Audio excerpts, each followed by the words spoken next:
Nicolle, we're here in Kiev with Brad, and I just wanted to say hi to you and thank you for making a lot of this happen, for inspiring people. All of it. And I can't believe I'm standing next to him before I get to stand next to you.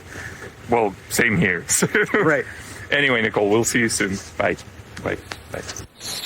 I watched it like 10 times. I didn't know they were going to play it, but I'm so glad they did. So that both of you are changing the world makes me so happy. But I do want some more gossip, Brad. I want to hear about your first conversation. President Zelenskyy has been he's on your record. He's on your incredible new album. What was it like meeting him for the first time in person? It was, it was surreal when you think back to what led to all this, which is, for me, watching this entire conflict begin came from a call from, I got a text from Mark Kelly, Senator Mark Kelly, who I went there with, who said, it was something like, buckle up, Russia is invading Ukraine.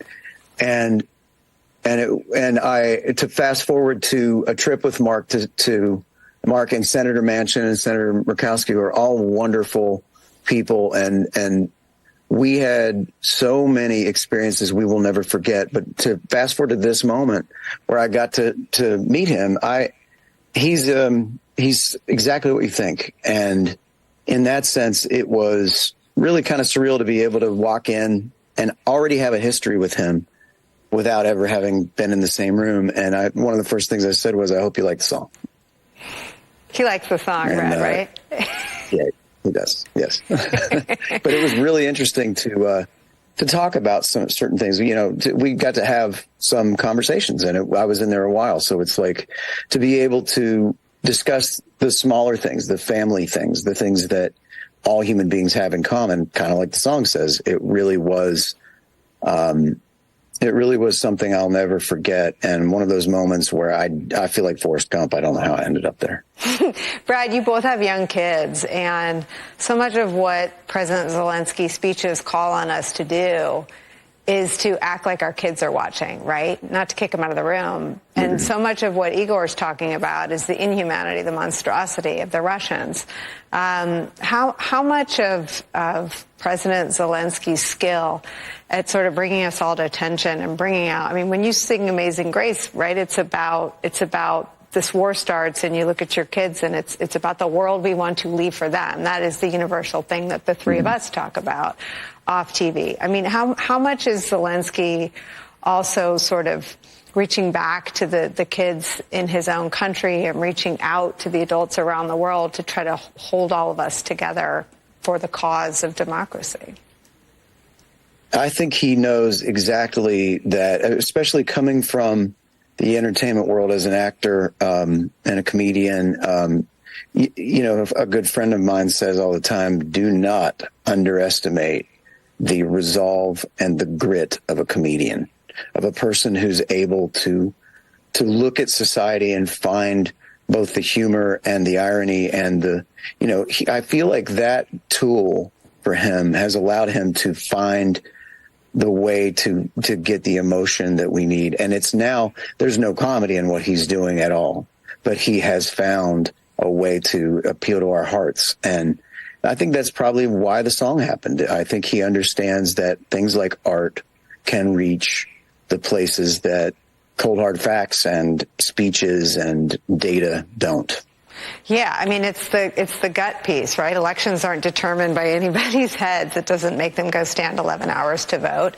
It's what you feel in your gut. I wonder, Igor, I think your frenetic effort to pull helpers like Brad into the conversation comes from this understanding that it is our guts and our commitment to you and your kids that keeps us in the fight. What is your thought at this point in the war about that?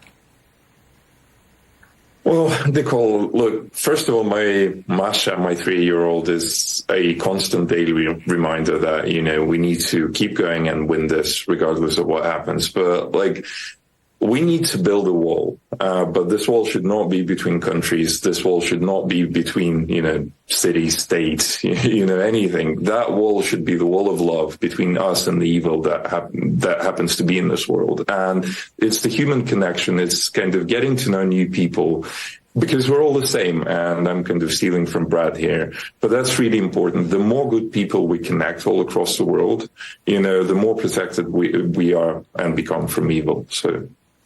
You guys make me cry. I'm ready to get a break because you both made me cry. Are you going to go back, Brad? Oh, yeah. I don't think that was my last trip. I fell in love with that city.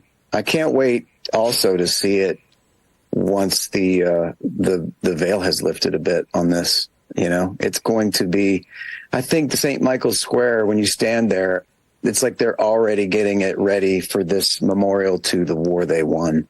That's my hope. And you will perform there when they unveil it. I know it.